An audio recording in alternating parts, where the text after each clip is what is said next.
रूस और यूक्रेन जंग के बीच नॉर्थ कोरिया का तानाशाह किम जोंग उन भी कूद चुका है। अब तक दुनिया को हाइड्रोजन बम और परमाणु बम की धमकी देने वाला किम जोंग उनके सैनिक सीधे तौर पर जंग में कूद चुके हैं। पुतिन को किम के सैनिकों का साथ मिला है, जिसके बाद रूस की सेना के साथ मिलकर नॉर्थ कोरियाई सैनिकों ने यूक्रेन को आघात पहुंचाया। सवाल यही है कि रूस और यूक्रेन जंग का दायरा क्या और बढ़ने वाला है।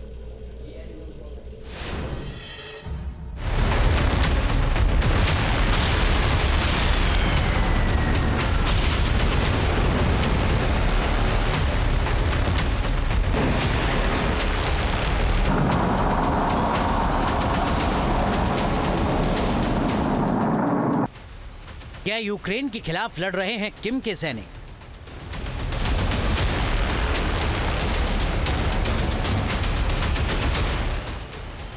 क्या रूस यूक्रेन जंग में शामिल हुआ नॉर्थ कोरिया?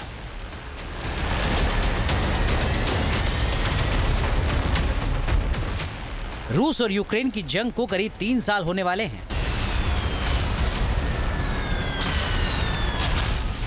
लेकिन अभी ये युद्ध अपने अंतिम मुकाम तक नहीं पहुंचा है।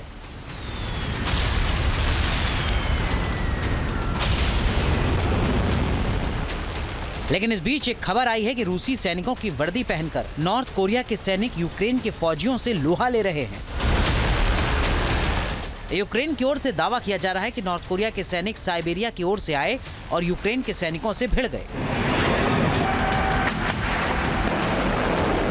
खबर है कि दोनों सेनाओं के बीच काफी भीषण जंग हुई। सबसे खास बात यह कि इस खबर पर मोहर खुद यूक्रेन के रक्षा मंत्री ने लगाई है। यूक्रेन के रक्षा मंत्री ने कहा है कि साइबेरिया से आए रूसी लड़ाकों के वेश में उत्तर कोरियाई सैनिक यूक्रेनी सैनिकों से भिड़ गए। हालांकि अभी ये क्लियर नहीं हो पाया कि नॉर्थ कोरिया के कितने सैनिक मारे या फिर घायल हुए। बताया जा रहा है कि नॉर्थ कोरिया के सैनिकों का हुलिया रूस के सैनिकों के जैसा ही है। नॉर्थ कोरिया के सैनिकों की रूस में ट्रेनिंग के साथ साथ उनके हुलिये पर भी खासा फोकस किया गया है। नॉर्थ कोरिया के सैनिकों की ट्रेनिंग पूर्वी साइबेरियाई क्षेत्र बुराटिया में की गई है। कहा जा रहा है कि यहाँ से सीधे ट्रेनिंग लेने के बाद वो यूक्रेन के खिलाफ जंग के मैदान में उतरे। यूक्रेन के अधिकारी ने न्यूयॉर्क टाइम्स को बयान दिया, जिसको लेकर न्यूयॉर्क टाइम्स ने लेख भी छापा, जिसमें कहा गया कि नॉर्थ कोरिया की सेना रूस की 810वीं सेपरेट नेवल इन्फेंट्री ब्रिगेड में शामिल हुई है। इस ब्रिगेड की वर्दी पहनकर यूक्रेन के खिलाफ जंग लड़ रही है। रूस में नॉर्थ कोरिया के सैनिकों के जाने का सिलसिला तो अक्टूबर की शुरुआत से ही शुरू हुआ था। दावा किया गया था कि नॉर्थ कोरिया के सैनिक रूस में आधुनिक हथियारों को चलाने का प्रशिक्षण लेंगे, ड्रोन चलाने के बारे में सीखेंगे।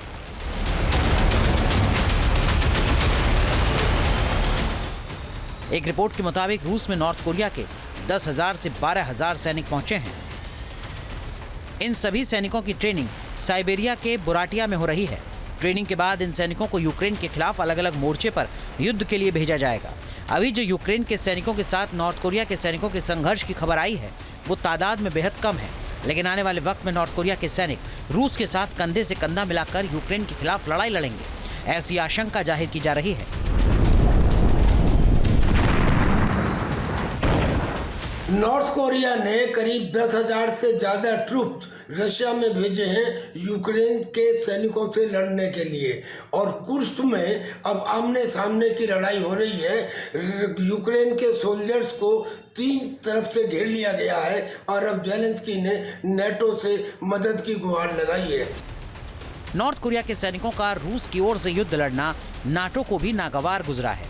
नाटो ने क्लियर किया है कि ये खतरे का ऐलान है, क्योंकि 1953 में कोरियाई युद्ध विराम के बाद पहली बार है जब नॉर्थ कोरियाई सेना युद्ध में शामिल हुई है। जाहिर है अब तक दुनिया को मिसाइलों की धमकी देने वाले तानाशाह की सेना रूस की ओर से युद्ध में शामिल है। ऐसे में अब सवाल यही कि क्या रूस और यूक्रेन की जंग का दायरा और बढ़ेगा।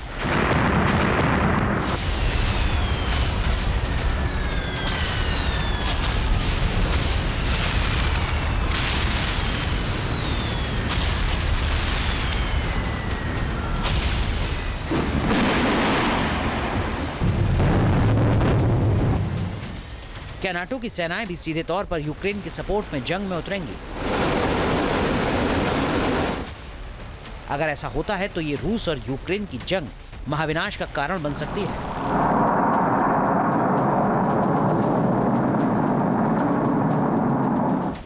News nation. न्यूज नेशन अब व्हाट्सएप पर खबरों की ताजा अपडेट के लिए न्यूज नेशन के इस क्यूआर कोड को स्कैन करें